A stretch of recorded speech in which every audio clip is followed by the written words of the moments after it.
Last night, Donald Trump had a town hall style event on the Fox propaganda network, and it was so bad that even the host, MAGA supporting Trump lover Laura Ingraham, was at times visibly annoyed and perplexed by Trump's answers to her questions.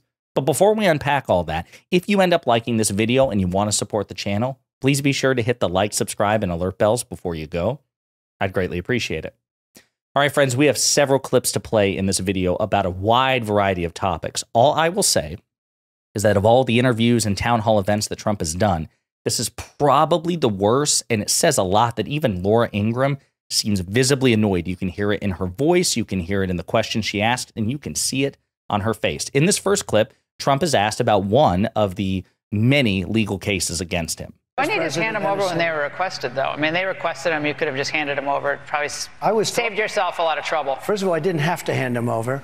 But second of all, I would have done that. We were talking, and then all of a sudden they raided Mar-a-Lago. Do you So they're referring to the documents case, the national defense information that Donald Trump unlawfully possessed. But you can hear the question, like the annoyance in the question. She's like, why didn't you just turn the documents over to the National Archives and to the FBI? Why didn't you just do that? Saved yourself and the rest of us just a lot of heartache. Why didn't you do that? And then, of course, I didn't have to do it. I'm a special boy.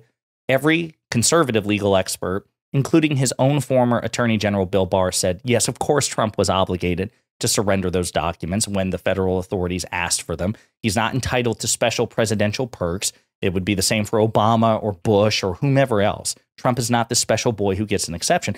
And the relevant authorities did try to work with him, as a reminder, quietly behind the scenes for more than a year to get those documents back because they didn't want to prosecute him.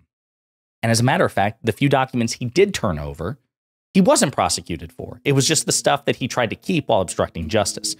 But again, just note the annoyance on her face and in her voice.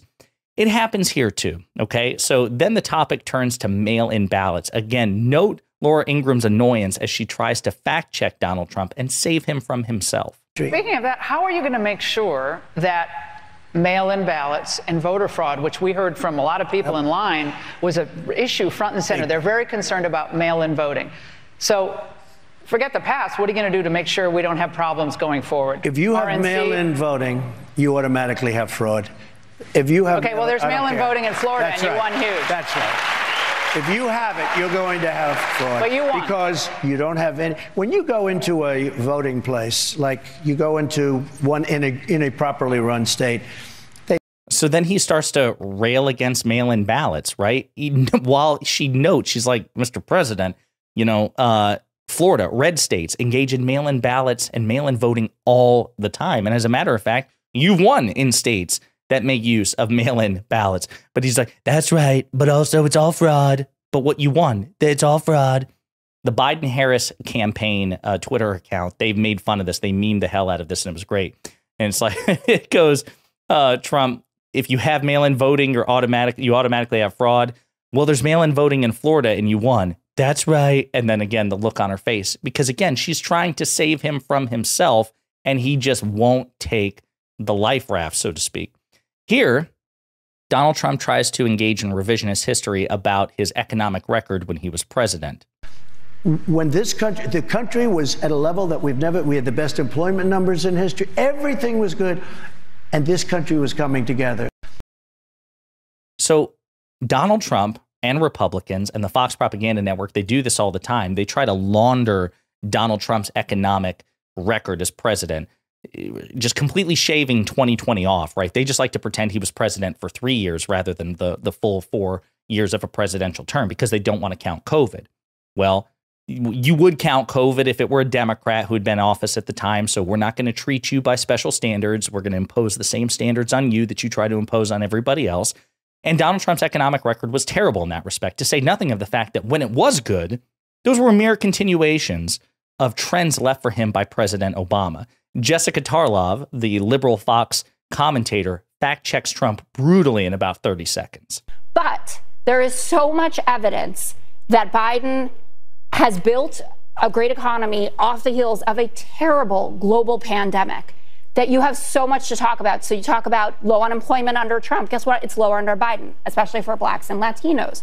Talk about consumer sentiment. It's the highest that it's been since 2005, had the biggest jump. 76% of Americans think they're going to be better off in a year from now than they are going to be today. So again, as Jessica Tarlov points out, just simply by the objective facts, the macroeconomic indicators, President Biden's economy is simply better than Donald Trump's. And Donald Trump, again, inherited a great economy from Barack Obama before driving it into the ground during his fourth year, not his third, his fourth. He had a fourth year in office. So I just love the fact check. Here's another clip as well. He would never have done it. And the other reason was oil prices were low. At $40 a barrel, it doesn't work. What would you At do now? $100 a barrel, he made a fortune during this war. So what I would do is, first thing I get on the phone is with the European nations who are in for 25% of what we're in. We're in for over $200 billion. They're in for $35 billion. We spent about $100 billion so far, but it will be $160. It's a difference of $150 billion. They've got to start paying up. You know, it affects them much more than it affects us. We have an ocean in between us. They don't have that ocean in between. They have to start paying up. And you know. So, of course, Trump is referring to NATO, right?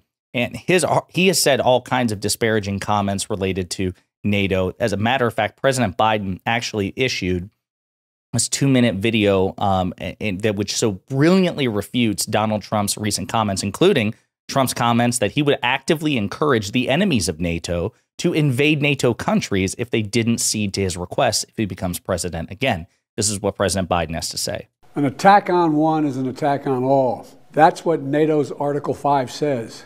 It's a simple but powerful concept, and it embodies why one of America's greatest sources of strength is our alliances. They're not only important to us, they're important to the rest of the world. In the entire history of NATO, Article 5 has only been invoked once to stand with the United States of America after we were attacked on 9/11. The whole world knows if any adversary were to attack us, our NATO allies would have our back. And they know we would have their backs as well. And that's why what the former president said was so dangerous. He said he would encourage Russia to, and I quote, do whatever the hell they want, end of quote. A statement heard round the world. It does nothing but encourage bad behavior. After Putin's most fierce opposition leader, Alexei Navalny, died in a Russian prison last week, the former president, Trump, and other Republicans refused to hold Putin accountable for his death. Instead, Trump said Navalny's death made him realize how bad America is. He said, and I quote, we are a nation in decline, a failing nation, end of quote. Why does Trump always blame America? Great question. And I think that's one of the, in addition to refuting Donald Trump's logic, which is that we always have to bail out NATO, when in fact, the only time, as President Biden points out, that the Article 5 provision was ever invoked was to help the United States out when we were attacked. Therefore, we should honor our obligations. They came to our defense. We should probably come to their defense and not merely, do what Trump wants to do, which is encourage NATO enemies to attack NATO. It's absolutely gross.